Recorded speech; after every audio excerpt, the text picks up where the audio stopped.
हिमाचल में हैवानियत। चाय बेचने वाले ने पत्नी पर फेंका तेजाब, फिर छत से धकेल दिया। हर एक बात पर शक करता था पति। 14 सालों से झेल रही थी मार पिटाई और यातनाएं। अब पीजीआई में लड़ रही जिंदगी और मौत की जंग। 2 बच्चों का भविष्य अधर में लटका। नया मकान, नए सपने, पति पत्नी और 2 बच्चों का परिवार। सुनने में कितना बढ़िया लगता है ना, मगर इस परिवार को तोड़ने में एक पति ने हैवानियत की सारे हदें पार कर दी और अपनी ही पत्नी पर शक और जलन के कारण एसिड फेंक दिया। तेजाब फेंकने के बाद भी बेरहम पति का सीना नहीं पसीजा।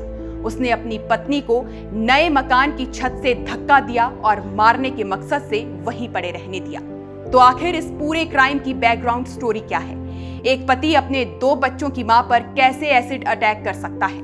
और उससे भी बड़ा सवाल ये कि आखिर इस वारदात का कारण क्या था, वजह क्या थी और विवाद क्यों और कैसे हुआ?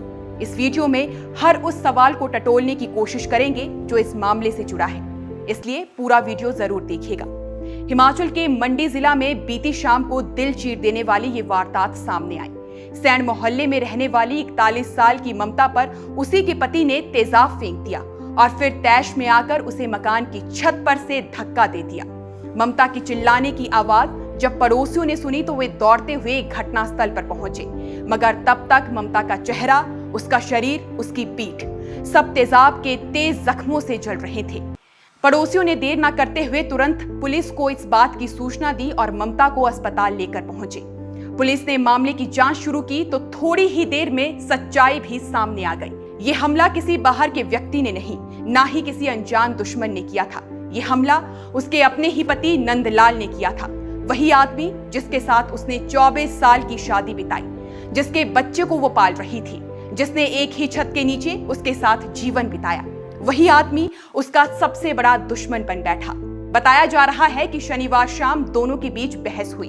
दोनों का विवाद पहले भी सामने आया था। शुक्रवार को भी ऐसा ही एक झगड़ा हुआ जिसका वीडियो इंटरनेट पर वायरल हो रहा था। लोग सोच रहे थे कि ये सिर्फ एक घरेलू कलह है, लेकिन किसी ने नहीं सोचा था कि सिर्फ 24 घंटे बाद इस विवाद की आग इतनी भयंकर होगी कि एक महिला का चेहरा, उसकी जिंदगी, उसका भविष्य सब राख हो जाएगा। अब स्थानीय लोग ये कह रहे हैं कि नंदलाल अपने साथ तेजाब लाया था। मामला क्या था, कौन सी बात पर उसे इतना गुस्सा आया, ये अभी भी जांच में है।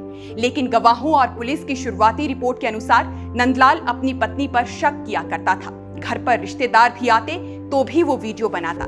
घर पर महिला या पुरुष का आना, उसकी पत्नी से बात तक करना उसे बर्दाश्त नहीं था। शक इतना बढ़ गया कि वो उसे मारने की कोशिश करने लगा।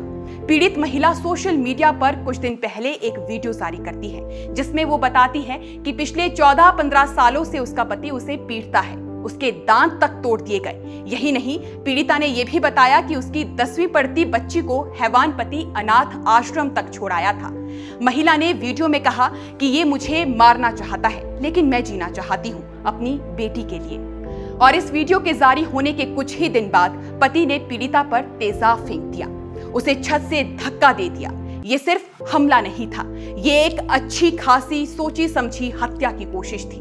स्थानीय अस्पताल में डॉक्टरों का कहना था कि महिला 50% तक झुलस चुकी है। उसे तुरंत एम्स बिलासपुर रेफर कर दिया गया। एम्स बिलासपुर में इलाज शुरू हुआ, लेकिन तेजाब का जहर शरीर में फैल चुका था।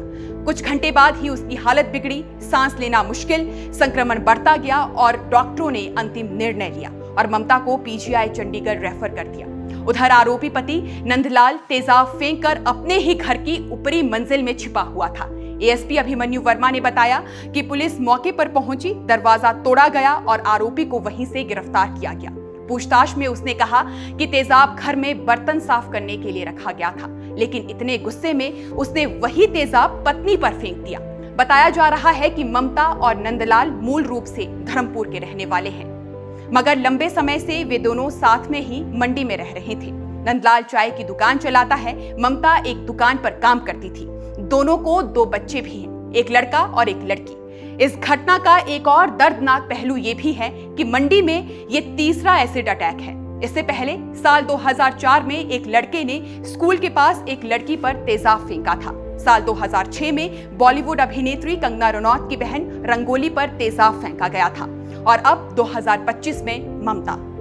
अब इन मामलों के बाद सवाल ये भी उठता है कि क्या ये हमारे समाज की खामोश दरारें हैं जिनके अंदर घरेलू हिंसा, शक, बदला और बर्बरता धीरे धीरे पनपती जा रही है।